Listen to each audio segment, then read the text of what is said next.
Hola grupo, esperando como siempre que se encuentren llenos de salud, respirando, que es bastante, ¿no? Más que suficiente para ser agradecido con Dios y con la Virgen María por un día más de vida. Feliz domingo para todos. Cuando son las 5:09 p.m. de la tarde, le damos comienzo a esta gran masterclass del día de hoy. Un gran tema, sí señor. Pero ante todo quiero saludar a todas las personas que forman parte del grupo de capacitación y formación profesional en el rescate de los valores académicos, en la búsqueda que se aplica el derecho puro, que ese es el objetivo que nosotros queremos impartir a través de los conocimientos, y no solamente ellos, sino también de las experiencias jurídicas, y por ende mantenerlos actualizados totalmente, no solamente a nuestro agremiado, sino también a todas aquellas personas que no son abogados, pero que están en los distintos grupos con el único objetivo de poder conocer cuáles son sus derechos, ¿no? Y hasta dónde llegan los límites de ello y sus garantías constitucionales. Así que bueno, para mí es un honor. Quiero darle la bienvenida también a todas las personas que se han sumado en los distintos grupos sobre esta masterclass gratuita, que ya superamos la cifra de más de 1.200 personas que lo integran, y cada vez que dicto una masterclass se conecta muchísima gente, entre 300 y 350 personas o 400 que están interesadas en el tema, por supuesto, objeto de la masterclass, que les interese ese día cuando se dicte, ¿no? Para mí, como siempre, es un honor estar con cada uno de ustedes. Recuerden que siempre lo hago con todo el cariño del mundo. Me encanta la labor social y ustedes lo saben. Y bueno, vamos a comenzar esta masterclass del día de hoy. Gracias por existir, gracias por estar presente, gracias por formar parte del grupo de capacitación, y gracias también por mantenerse en los distintos grupos, que eso es sumamente importante para mí. Comenzamos. Fíjense, algo sumamente importante antes de comenzar esta masterclass del día de hoy. Yo quiero hacer mención de lo que es el principio constitucional del interés superior del niño y adolescente. A mi criterio, si bien es cierto, es un principio de rango constitucional, por un lado. Por el otro lado, soy de las que piensa que ese interés superior del niño adolescente también tiene un límite, ¿sí? Al punto de que, si bien es cierto, jurisprudencias por parte de la Sala Constitucional que habla que el interés superior del niño impone a los tribunales de instancia actuar con mucha más precaución y cautela, ¿sí?, a la hora de tomar una decisión judicial. Lo que sí tenemos que tomar en cuenta es que no puede ser la prueba madre en cualquier proceso judicial. El derecho de opinar de ese niño, el derecho de ser oído de ese niño o adolescente, no significa que ese juez de instancia, en el momento de sentenciar, a pesar de que va a tener un acervo probatorio de alguna manera u otra, entre ellos, por supuesto, la experticia, vamos a decirlo así, de la opinión del niño o el informe técnico emitido por el equipo multidisciplinario, nosotros debemos tomar en consideración que el interés superior del niño, el derecho de ser oído, tiene un límite. Y digo todo esto porque he visto en los tribunales de protección del niño, adolescente, por ejemplo, cuando me toca realmente representar, vamos a decirlo así, a un papá o a una mamá, estando en situaciones de disolución del vínculo matrimonial, o en este caso que estén separados de la convivencia, siempre, por supuesto, he notado en los tribunales de instancia de que hay muchísimos que toman en consideración ese medio probatorio, como lo acabo de mencionar, y dejan sin efecto el resto del acervo probatorio. Es importante señalar que, si bien es cierto, esa jurisprudencia que yo acabo de mencionar, que ya voy a dar los datos, por supuesto, de ella, con referente pues que los jueces de instancia deben ser cautelosos y cuidadosos, ¿sí?, al momento de sentenciar, que no vulnere el interés superior del niño y adolescente. Pero sin embargo, es importante acotar que ese interés superior del niño y adolescente, que está en el artículo 8 de la Ley Orgánica para la Protección del Niño y Adolescente, abarca todas las instituciones familiares o el régimen parental en tal caso. Pero dentro de ellos, vamos a decirlo así, como un medio probatorio está la opinión del menor. Pero fíjense ustedes por qué le digo todo esto. Porque por la sencilla razón de que los tribunales de protección, cuando escuchan al menor, que para nadie es un secreto, un niño puede estar siendo manipulado por la parte maternal o por la parte paternal, y en el momento de que le hacen, por supuesto, esa experticia o ese informe emanado del equipo multidisciplinario, el niño en ese momento tiende a decir cosas contradictorias, que lo da, por supuesto, la parte de la incoherencia, pero que a su vez, de alguna manera u otra, establece un hecho real como un hecho inexistente. ¿Qué significa con la opinión del menor? Nosotros debemos tener mucho cuidado en el momento de que usted va a demandar por disolución del vínculo matrimonial o cualquier de estas instituciones familiares, o cuando se formula una denuncia por maltrato cruel, también nosotros debemos tener mucho cuidado con el derecho o la opinión que tiene el niño dentro de un juicio, ¿sí? Es decir, eso tiene un límite, es considerada por nuestro legislador como una prueba accesoria a la principal. Significa que esa prueba siempre va a ser adicional, mas no va a ser contundente en el momento que el juez de instancia le toque o emane una sentencia judicial, ¿sí?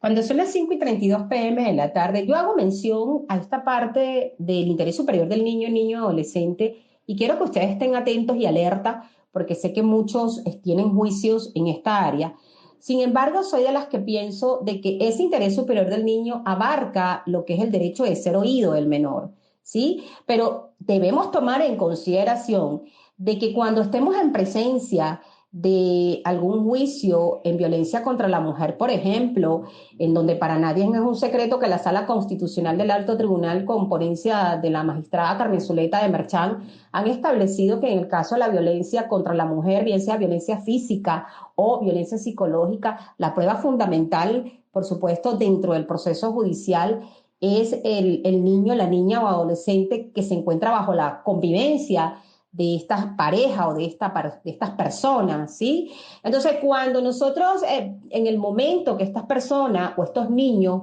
adolescentes, sean llamados al proceso para que le tomen su declaración, bien sea mediante una prueba preconstituida o anticipada, o que les toque de alguna manera u otra el interrogatorio en la fase de juicio, nosotros vamos a tener mucho cuidado que se cumpla con la normativa de cómo ese menor, en el momento que es interrogado, cumpla con el acuerdo emitido en la Sala Plena del Máximo Tribunal de la República del 25 de abril del año 2007, que te habla y que hasta ahorita es vigente, oído, y que es denominado por la Sala Plena como orientaciones sobre la garantía del derecho humano de los niños, niños y adolescentes a opinar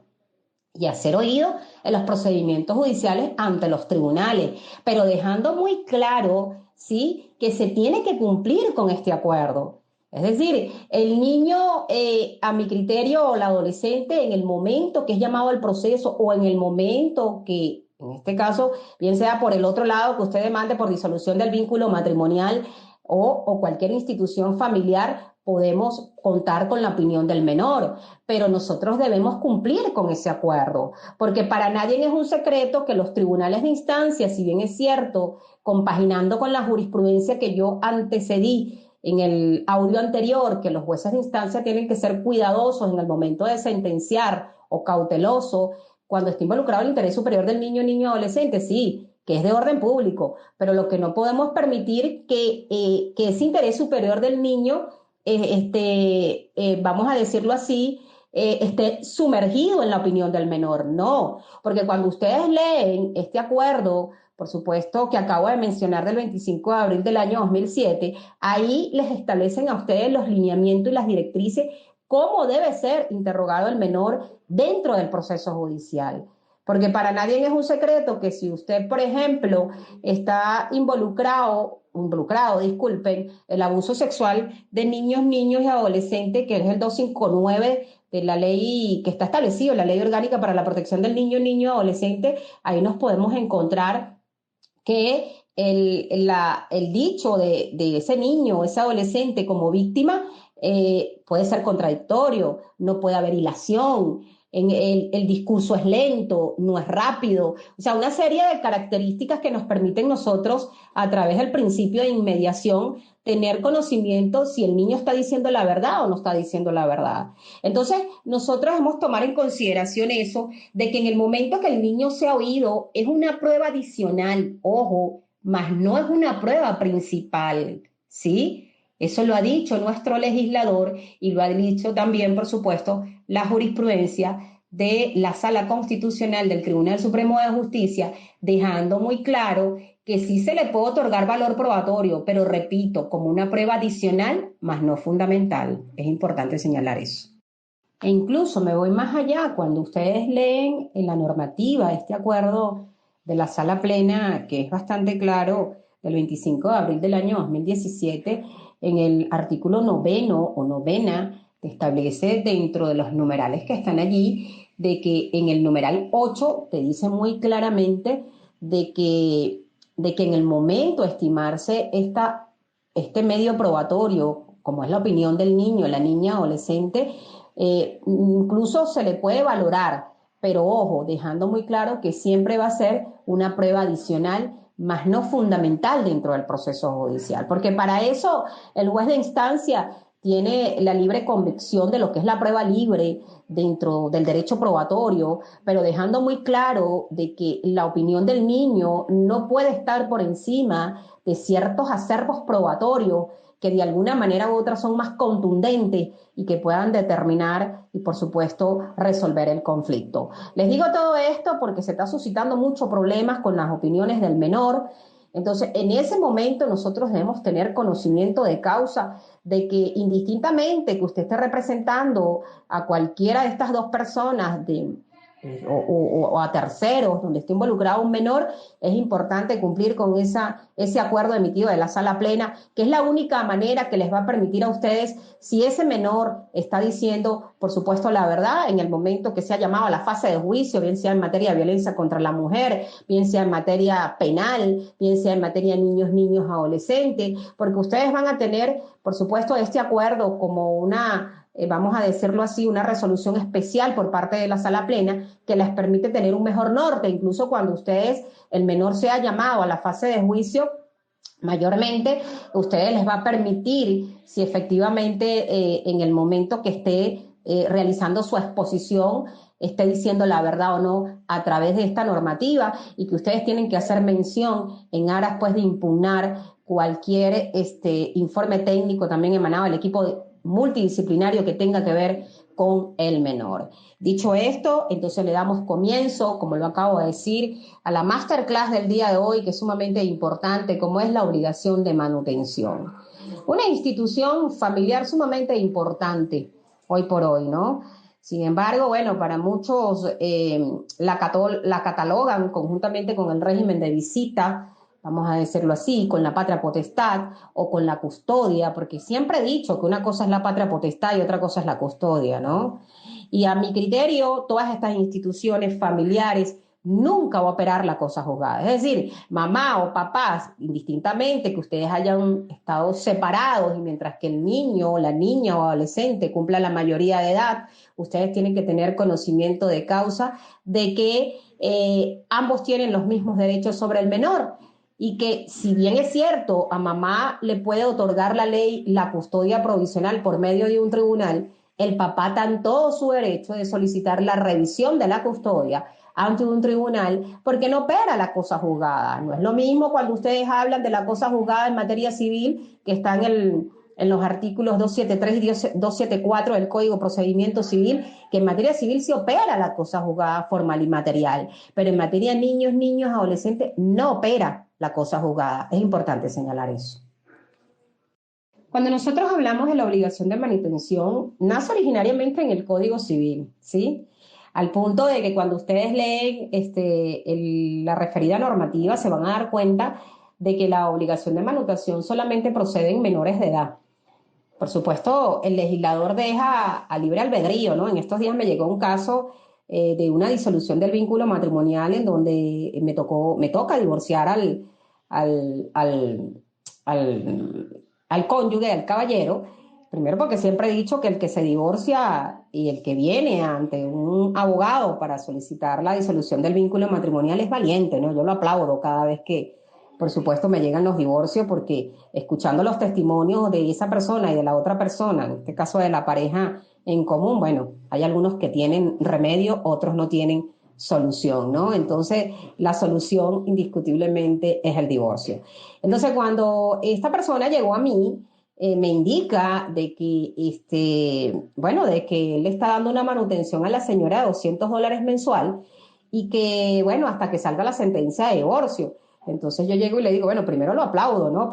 Por lo caballeroso que es, porque cuando me toca divorciar a las personas, que puede hacer incluso de forma amistosa, no se necesita realmente que la persona pueda establecer una obligación de manutención. Pero sin embargo, yo voy a ayudar al legislador una vez más y en base a lo que establece el Código Civil, yo voy a proceder a divorciarlo y a establecer la obligación de manutención por un año para ver cómo me va ante el Tribunal de Protección del Niño Adolescente y pues por supuesto que lo más seguro, como voy a solicitar el control difuso allí en esa institución, como es la obligación de manutención en materia de disolución del vínculo matrimonial, van a remitir las actuaciones a la Sala Constitucional para que decida la Sala sobre ese control difuso si efectivamente va a operar la obligación de manutención también en cuanto a, en este caso, a la mujer, ojo, que por supuesto en el momento de que haya sentencia, ahí quedará excluida la obligación de manutención favorable a la mujer.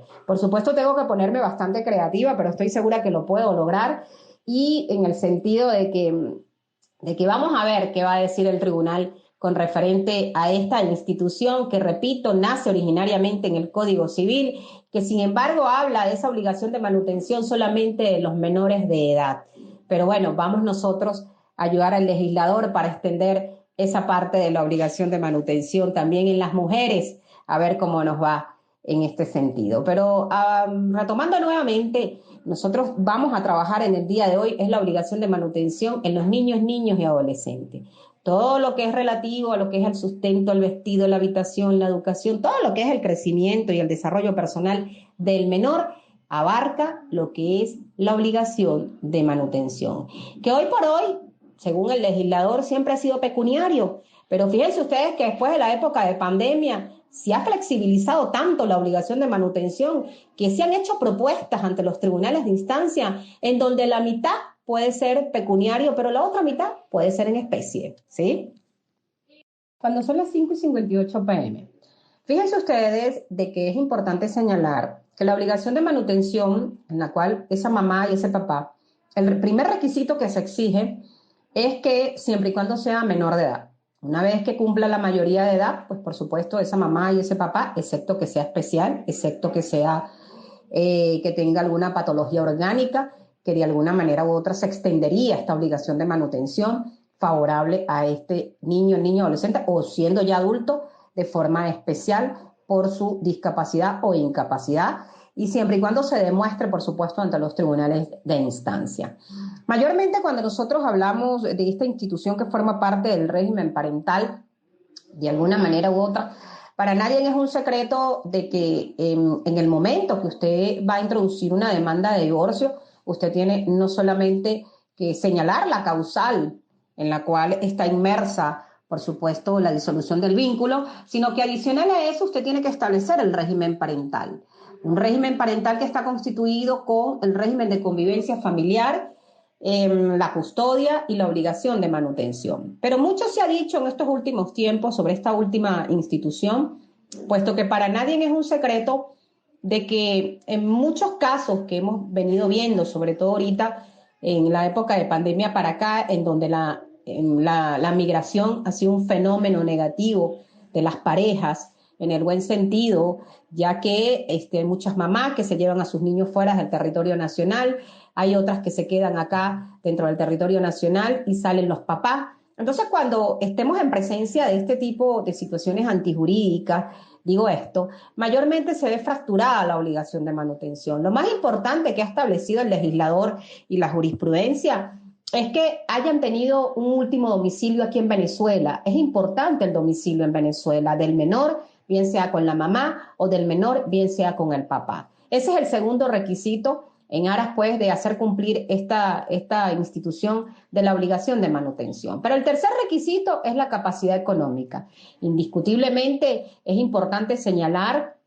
que va a depender, por supuesto, de esa capacidad económica que tenga ese papá o que tenga esa mamá. Tiene que haber un equilibrio entre las partes, al punto de que cuando nosotros vamos a cuantificar esa obligación de manutención, primero lo que nosotros podemos hacer, señores, es un inventario real, en este caso, de los gastos, tanto ingresos como egresos del menor de edad, al punto de que ustedes ese inventario que tienen que hacer de gasto lo pueden de alguna manera u otra,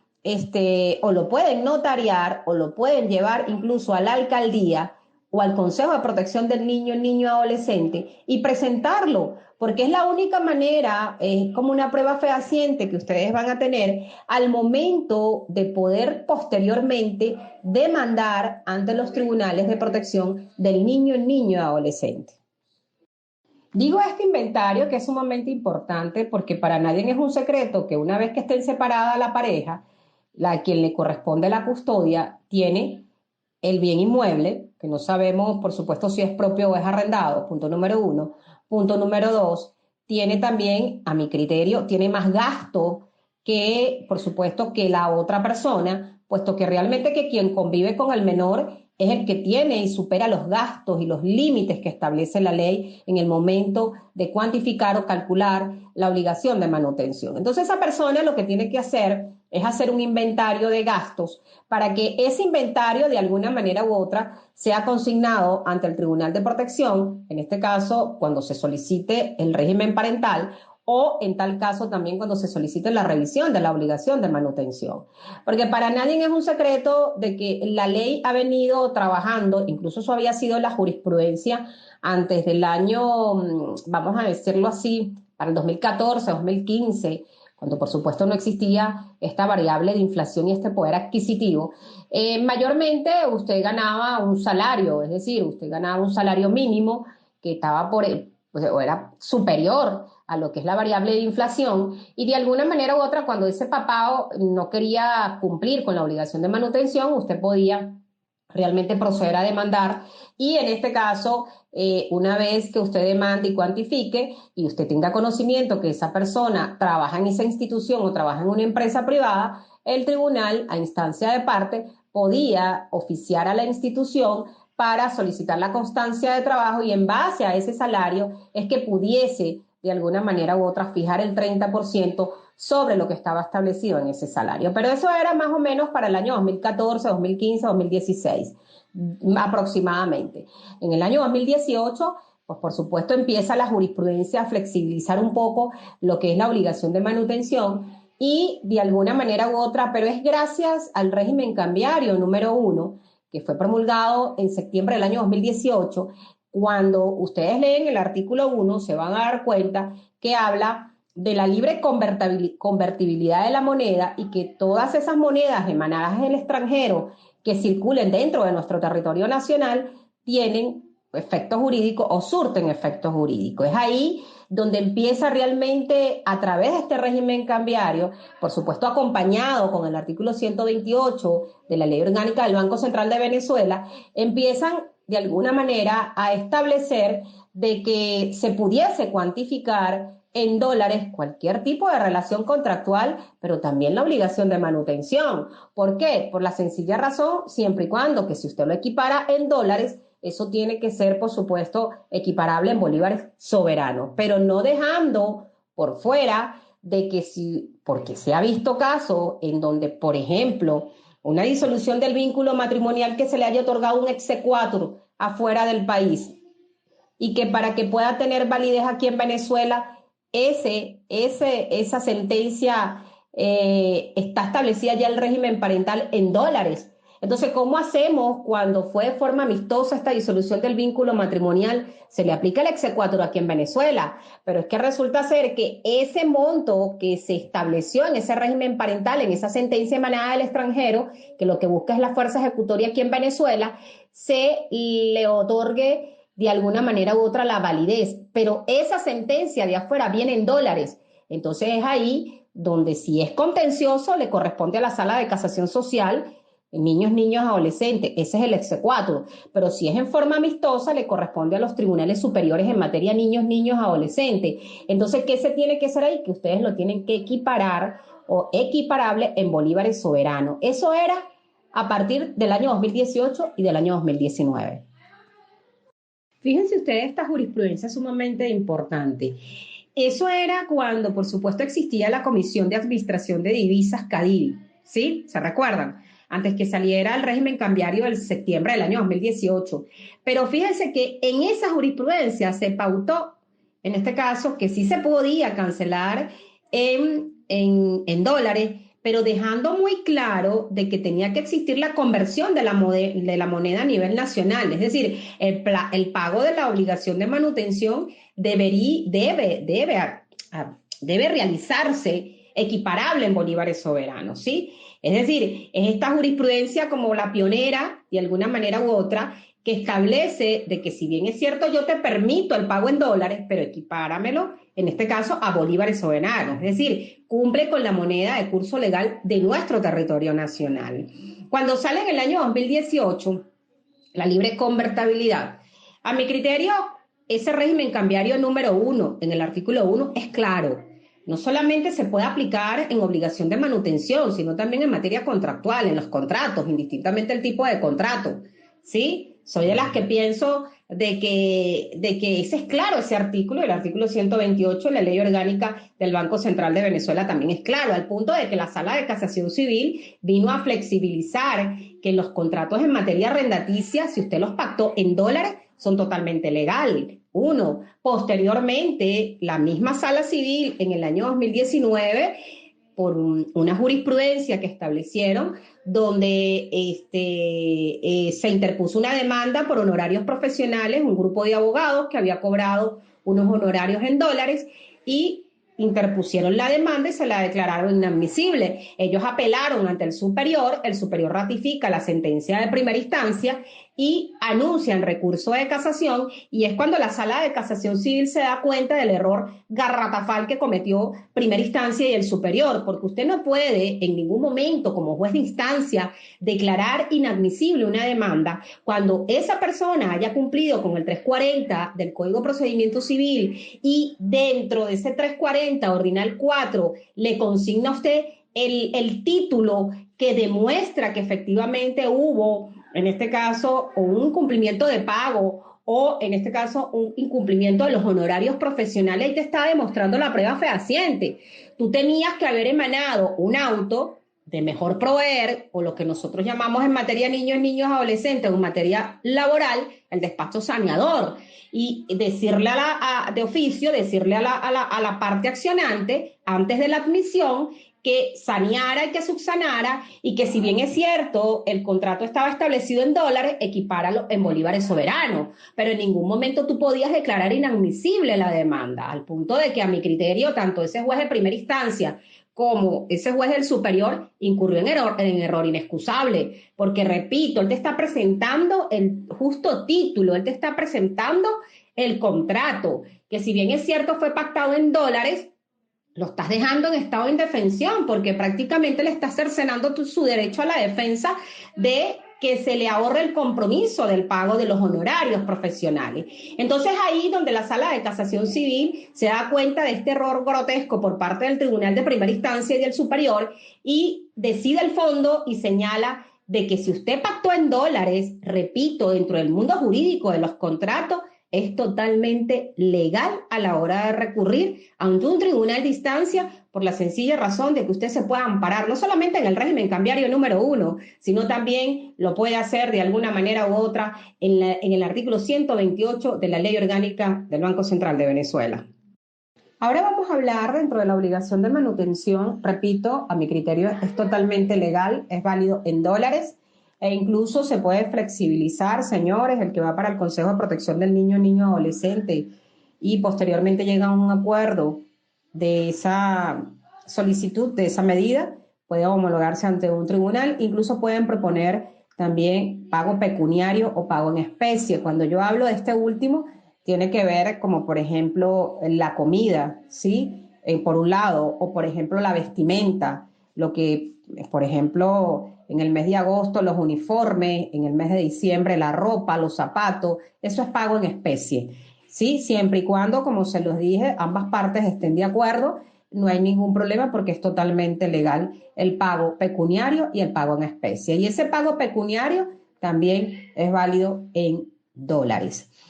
Fíjense ustedes que cuando hablamos del lapso de prescripción de la obligación de manutención, lo que tenemos conocimiento son 10 años, ¿sí? Ahora, para nadie es un secreto que cuando usted va a demandar por obligación de manutención, usted tendría que ver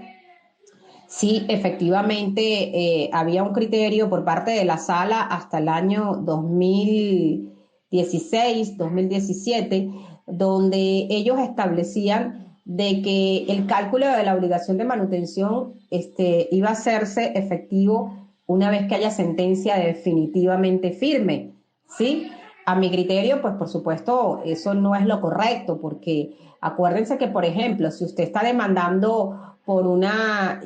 por un juicio de inquisición de paternidad ante un tribunal de protección del niño adolescente, porque es que resulta ser que a su hijo nunca le dieron el apellido le dio el apellido al papá. Entonces, una vez que haya sentencia definitivamente firme, han pasado 5 años o 8 años de ese juicio, imagínese usted. Entonces, ¿cómo tú vas a esperar que esos 8 años de ese juicio que ya se ejecutaron, que ya se realizaron, que hubo sentencia definitivamente firme, es ahí donde empieza a cuantificarse la obligación de manutención? Eso no puede ser cuando hablamos de la afiliación. Entonces, ¿qué pasó allí? La sala, a raíz de casos como este, por ejemplo, decidió de alguna manera u otra señalar de que se va a tomar en cuenta es desde la interposición de la demanda hasta que se haga efectiva la sentencia. Totalmente de acuerdo, por supuesto, con este criterio, puesto que, repito, por ejemplo, el caso del juicio de inquisición de paternidad. Entonces, ¿cómo queda realmente ese menor que está solicitando el apellido del papá y cómo queda todos esos años que, por supuesto, ese papá estuvo ausente y excluyó la obligación de manutención? Es ahí donde la sala, casos como estos, de alguna manera u otra, les otorga el valor probatorio y señala que va a operar desde la interposición de la demanda hasta que se haga efectivo la sentencia judicial. Fíjense ustedes que se han visto casos también, cuando son las 6:38 p.m., estamos en vivo. Todas nuestras actividades académicas son en vivo, señores. A mí me encanta tener esa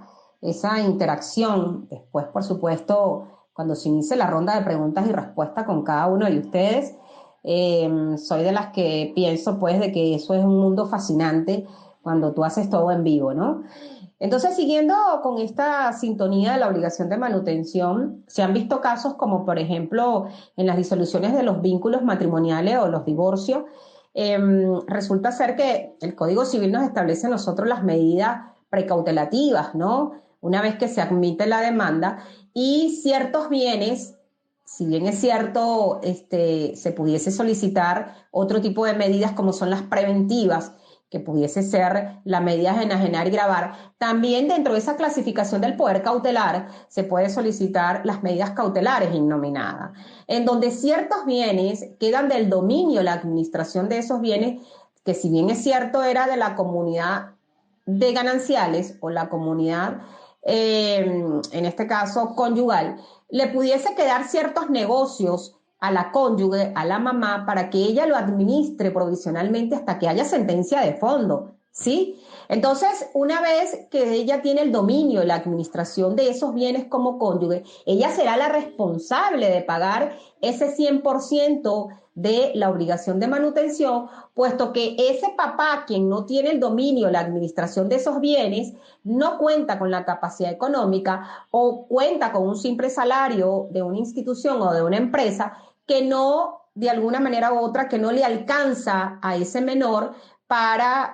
lo que tiene que ver con sus gastos o, en este caso, pues, todo lo que es sus derechos en cuanto, pues, al crecimiento que le corresponde al menor. Pero el caso está de que cuando estemos en presencia del poder cautelar que esté involucrado dentro de la disolución del vínculo matrimonial y uno de los cónyuges es el que tiene el dominio de toda la dominio y administración de todos los bienes, ese cónyuge es el único que le corresponde pagar el 100% de los gastos de la manutención de esos hijos, ¿sí? No es a ese papá que no tiene el dominio o no es a esa mamá que no tiene el dominio y la administración de los bienes. Es importante señalar eso, ¿ok? Seguimos. Y para culminar, cuando nosotros hablamos de la obligación de manutención, una vez que usted interpone la demanda por obligación de manutención ante un tribunal de protección del niño, niño, adolescente, en contra de ese papá, si es por primera vez que nunca ha ahorrado el compromiso o viceversa, también puede pasar eso, ¿ok? No solamente los papás pueden tener un grado de responsabilidad, también hemos visto mamás que incumplen con la obligación de manutención y quien tiene la custodia es el papá en este caso, ¿no? Acuérdense que la obligación de manutención en materia de patria potestad le corresponde únicamente al papá o a la mamá que hizo la solicitud de la patria potestad y el tribunal se la acordó. Es decir, si fue el papá, la mamá siempre será ausente y no podrás reclamar la obligación de manutención porque estamos en presencia de la patria potestad. Acuérdense que ella nace originariamente en el artículo 12.2 del Código Civil y mayormente siempre a instancia de una de las dos partes. Por eso llaman privación unilateral de la patria potestad. Cuando estemos en presencia de esto, que hay una sentencia definitiva, esa mamá o ese papá ausente no le corresponde cancelar la obligación de manutención. Ahora, habría que ver si una vez que aparezca ese papá o esa mamá y solicite, en este caso, pues, la nulidad de la patria potestad, habría que ver si en este caso el tribunal lo va a obligar o la va a obligar a que cumpla con la obligación de manutención de forma retroactiva, ¿no? Interesante ese punto, ¿no? Que no me ha pasado, pero puede pasarle a cada uno de ustedes. Yo pienso que sí, debe ser de forma retroactiva y es totalmente legal. Pero por el otro lado, continuando con la obligación de manutención, habíamos conversado de que una vez que se interpone la demanda por primera vez, ya sabemos en contra de ese papá o viceversa, se cumple todo el procedimiento judicial que ya nosotros conocemos, que son 3 fases, ¿no? En este caso, fase de la interposición o despacho saneador, fase de mediación, que es la misma, después fase de sustanciación y fase de juicio. Pero el caso está de que cuando hablamos de la obligación de manutención se nos ha dado muchísimos casos en donde la propia audiencia de mediación, el papá dice, yo no tengo plata, yo no tengo dinero, ¿sí? Yo no tengo trabajo. Pero resulta ser que ese papá puede ser que esté siendo, vamos a decirlo así, mantenido por sus padres, ¿no? Tanto sus padres paternos. Entonces, en ese sentido, cuando nosotros estemos en presencia de esto, en la audiencia de mediación, nosotros tenemos que decirle al tribunal, bueno, mire, en vista de que el señor no puede pagar, no tiene capacidad económica, no tiene empleo, entonces, bueno, nosotros vamos a proceder a demandar subsidiariamente a los abuelos paternos para que cumplan. Muchas veces me preguntan que si es legal, por supuesto que es legal, por la sencilla razón de que cuando ustedes leen el artículo 366, en este caso pues de la Ley Orgánica para la Protección del Niño Adolescente, te habla de los descendientes y te habla de los ascendientes, disculpen, no los descendientes, los ascendientes, que en este caso son los padres por línea recta. Y que en caso de que esos padres no tengan esa capacidad económica, usted también podrá demandar ahí mismo, en este caso de forma subsidiaria, a los tíos, ¿sí? Siempre y cuando, repito, ese papá en la audiencia de mediación diga que él no tiene plata. Ahora, puede darse que se celebre todo el proceso judicial, todo el proceso hasta que haya sentencia definitiva y se constate que el hombre dice no tengo y no voy a pagar. Bueno, entonces ahí donde usted tiene que solicitar, en este caso, la obligación de manutención en contra de los abuelos o en su defecto en contra de sus tíos. Repito, siempre y cuando usted haya agotado, por supuesto, la obligación de manutención en el padre, el papá, ¿sí? Del resto no procede. Eso es sumamente importante aclararlo, que sí puede proceder posteriormente, pero una vez que ya haya una decisión judicial o la opinión de ese papá en la audiencia de mediación. Pendiente con eso, ¿sí? E incluso les puedo decir que hay jurisprudencia sobre eso, donde se demanda a los abuelos y a las abuelas y a los tíos, ¿sí? De forma subsidiaria, tal cual como lo acabo de establecer allí en el artículo que me antecedió. Bueno, no me queda más que despedirme. Espero que les haya sido fructífera esta masterclass del día de hoy, que tengan una semana en victoria, con grandes abanicos de oportunidades. Reinvéntense, yo estoy segura que lo pueden lograr. Mientras que respiremos, tenemos que seguir hacia adelante, eso es lo principal. Lo demás es accesorio. Voy a iniciar la ronda de preguntas y respuestas. Muchas gracias por estar allí y por haber participado.